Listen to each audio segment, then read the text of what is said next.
Altis shorts. In this episode, what we wanted to do is cover some of the structures and functions of the foot, especially as it relates to sprinters. Now, at this point, everyone should be aware of the big toe and how important that is to sprinting. But what I wanted to quickly touch on is some of the key biomechanical components of the big toe and the positions that it goes through as we go through toe off. Now, with Jason as our example, in the first 30 degrees of toe off, what's actually occurring is that the met head is starting to kind of roll over the proximal phalange. Now, that rolling motion will start to contribute to the next phase, which is sliding. So as he continues to go through this dorsiflexion of the big toe or toe off movement, that met head now is sliding down the proximal flange. In the final stages, we're actually getting a bit of compression. So those two those two bones are going to butt against each other. Now, in general, if you go through each of those in succession, the compression won't be as bad as, say, an early compression, where instead of sliding down with that first met head, you're getting this early compression. That can start to lead to joint arthropathy and even sesamoid issues at the big toe. So a key component for us to be aware of and understanding some of the pathology that could potentially occur if we're getting that early compression. Now, as we're going through a toe off phase or that late stance phase, there's a couple of other things that are occurring. One would be a rear foot inversion, and that allows us to kind of have a foot that's rigid and acts as an elastic recoil, so it allows us to propel ourselves a little bit faster and with a little bit more force. Now, what a key component of allowing that to occur is actually the plantar fascia. Again, I'm sure we're all aware of why the plantar fascia is so important. What I want to discuss maybe is how that windlass mechanism that occurs allows for that moment arm at the rear foot and causing some of that inversion. Now, there's a really good test that you could use to determine if you have a foot that is flexible, especially in those people that may have pes plantar or a flat foot.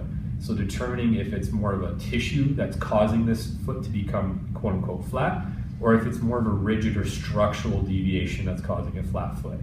The test is known as Jake's test and it's quite easy to implement. What we'll do is we'll grab just the bottom of the foot and I'm going to passively dorsiflex the big toe.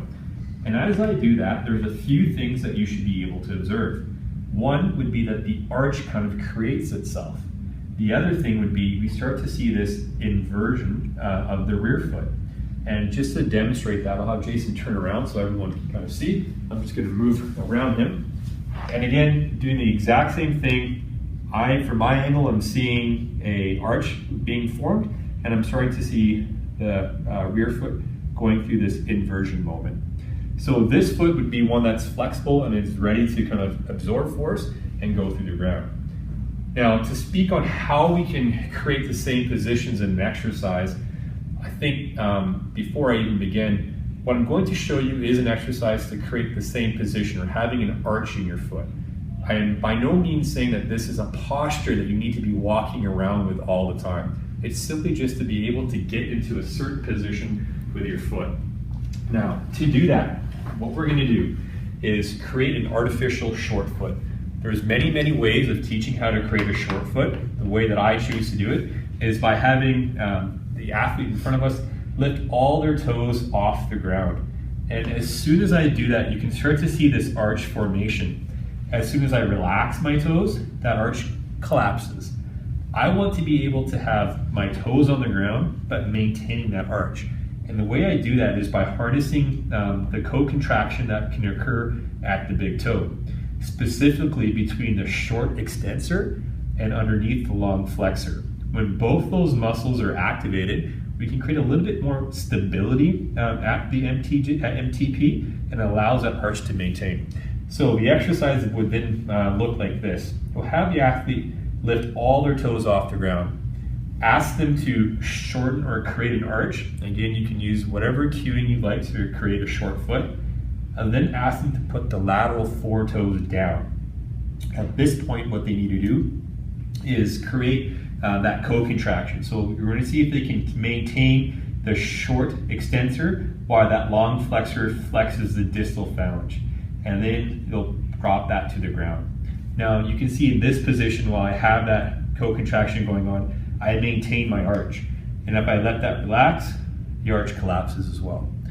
So give that exercise a try. Again, just remember we're trying to create a position for the foot, not necessarily a posture that you want to be walking around with. But if you're able to get to that position, we know that the overall health of the foot will be one which is good, and it gives you another exercise to work on your foot intrinsics. Hope you guys enjoyed that. Thanks for tuning in.